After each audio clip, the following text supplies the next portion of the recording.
Oh, it doesn't feel like Libra season. It doesn't feel like fall. It feels like something's off. Let me tell y'all something. There's nothing going on that's out of whack. Nothing, absolutely nothing. It is a reflection of kind of what's happening with the peoples, all right? So we just had that Pisces eclipse, right? That Pisces full moon. And that was all about like our dreams, getting clear on our dreams. And then we like headed straight over into Libra season. And then we're heading over to a Libra eclipse. So there's a lot of like Venus and Pisces and Libra stuff going on there. And then we have a mix going on because we also just had Mars move into Cancer. And Venus is just about to move over into Scorpio, which is traditionally ruled by Mars. Venus and Mars do this dance. I keep talking about it because I'm like, if you look at this as Venus and Mars doing their dance, the energy makes a whole lot of sense. There's nothing off that's going on in this energy, especially since we have the North Node that's in Aries, ruled by Mars, about to transition next year into Pisces. So we're switching over a lot of things. This relationship, this connection between Mars and Venus and all the stuff that's going on now is already just like, it's like a preview. It's like a little window into the energies we're going to be encountering next year and trying to help us to transition into this space that's going to be a little different because Pisces and Aries are very different from each other. It's like Libra and Virgo can be very different from each other. They can be supplemental, but they can be very different from each other. And so whereas like when it was Scorpio going down to Libra and Taurus going to Aries, like there was a complementary nature in there. It's not always the same when going from Libra to Virgo and going from Aries to Pisces. It's a very kind of different energy. So I'm going to talk about in the next video why this feels kind of funky. Okay, so why does it feel kind of funky? I've talked about this before, honestly. I'll talk about it again because Mars and Venus do their dance, right? We love it. It's great. It is a little wonky, but it's great because it is just one example of how we go about that process of taking two things and making something new from them. The alchemization, the individuation, it's a growing process. And so what's happening is we have this energy that's going on in Libra season. First of all, Libra season just started, and most folks haven't honestly done the work about figuring out what needs to be on their scales.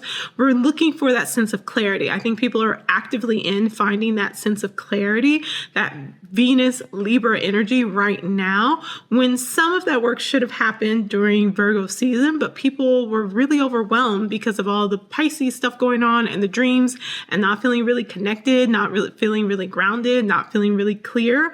And so we're still kind of like trying to catch up with that. And Venus is very well aware of that. It's very in that energy because Venus next year, very early next year, is going to go into retrograde. In what sign?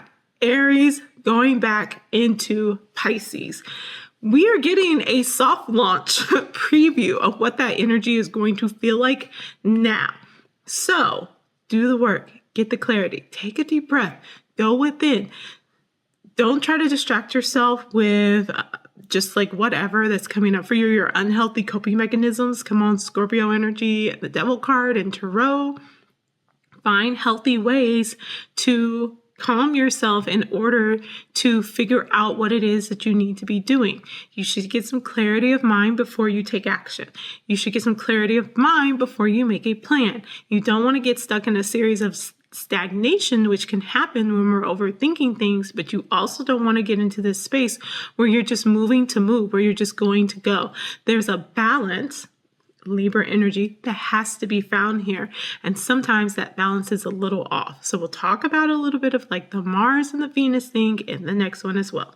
So how do we balance this stuff out? We have Mars is in Cancer right now. It's bringing up things around our, just where we feel defensive about things that have happened in the past. We have that Saturn and Neptune going on in Pisces. It's really trying to make us clarify our dreams.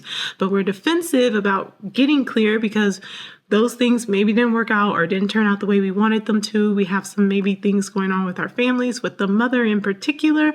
And it's hard to start a new beginning, Judgment card, when we're having those things come up for us, when we're being activated in that sense. But there is a thing about an activation. An activation can be a trigger, or it can be like what they call like a glimmer.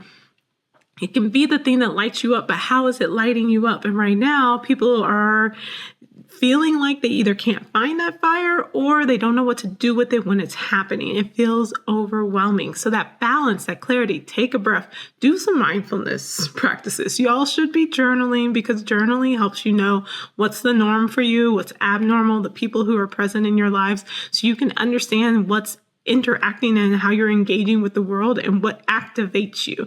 And then you can use that to either figure out what are the things that need to be changed because they are triggering as an activation, as opposed to the things that you need to maybe feed more into because they light you up, as in tending your inner fire, your creativity, your sense of purpose and peace. And I guess my last thing to say is, all in all, this energy feels weird, but it's not weird.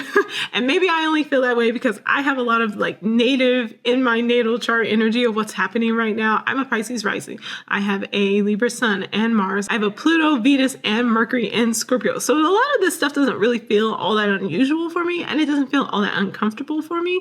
It just really made me understand how much I need to utilize the skills and the lessons that I've learned about how I move myself forward in life, and how I can analyze and how I can utilize the things that have happened and that haven't worked out, all of that airy energy, that Swords energy, in order to move myself forward. If you're not used to having to do that because you're used to being able to like function in a different way, then that, might feel really uncomfortable.